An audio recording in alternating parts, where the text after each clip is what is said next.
बातमी आहे साम टीव्हीच्या बातमीच्या दणक्याची।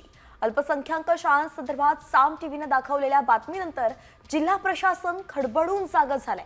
या प्रकरणी संभाजीनगरचे जिल्हाधिकारी दिलीप स्वामींनी उच्चस्तरीय चौकशीचे आदेश शिक्षण विभागाला दिलेत। आरटी मधून प्रवेश टाळण्यासाठी खासगी विनानुदानित शाळांच्या संचालकांनी शाळा अल्पसंख्याक करण्याचा सपाटा लावल्याची बातमी साम टीव्हीने दाखवली होती। त्याचाच इम्पॅक्ट आता दिसून येतोय।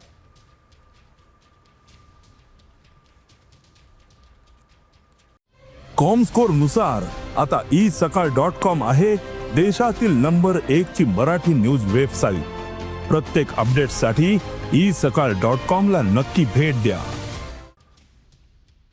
साम टीव्हीवरची राईट टू एज्युकेशन ॲक्ट खालच्या गोरगरीब विद्यार्थ्यांच्या शाळा प्रवेशाबाबतची बातमी पाहिली। या संदर्भामध्ये मी तातडीनं शिक्षणाधिकाऱ्यांशी चर्चा केलेली आहे आणि या पद्धतीनं जर छत्रपती संभाजीनगर शहर आणि जिल्ह्यामध्ये जर शिक्षण संस्था या पद्धतीनं काही काम करत असतील तर त्या संदर्भामध्ये उच्चस्तरीय चौकशी करण्यासंदर्भातले निर्देश मी शिक्षणाधिकाऱ्याला दिलेले आहेत। त्या संदर्भातला मी आदेशसुद्धा त्यांना देत आहे। शिक्षण विभागाचे जे काही शासन निर्णय आहेत, परिपत्रक आहेत, त्या पद्धतीनं प्रवेश प्रक्रिया झाली पाहिजेत, यासाठी आमचा आग्रह असणार आहे।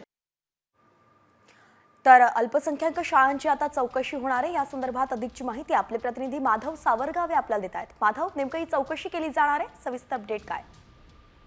वैष्णवी, सर्वसामान्य आर्थिकदृष्ट्या मागास असलेल्या विद्यार्थ्यांना चांगल्या शाळेमध्ये प्रवेश मिळण्यासाठीची अडचण मोठी निर्माण झालेली आहे।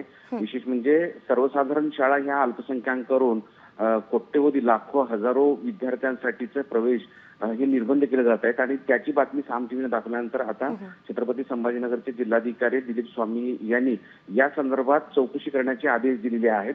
शिक्षण अधिकाऱ्यांशी त्यांनी सांगितलेलं आहे की या संदर्भातली धन्यवाद माधव सविस्तर अपडेटसाठी।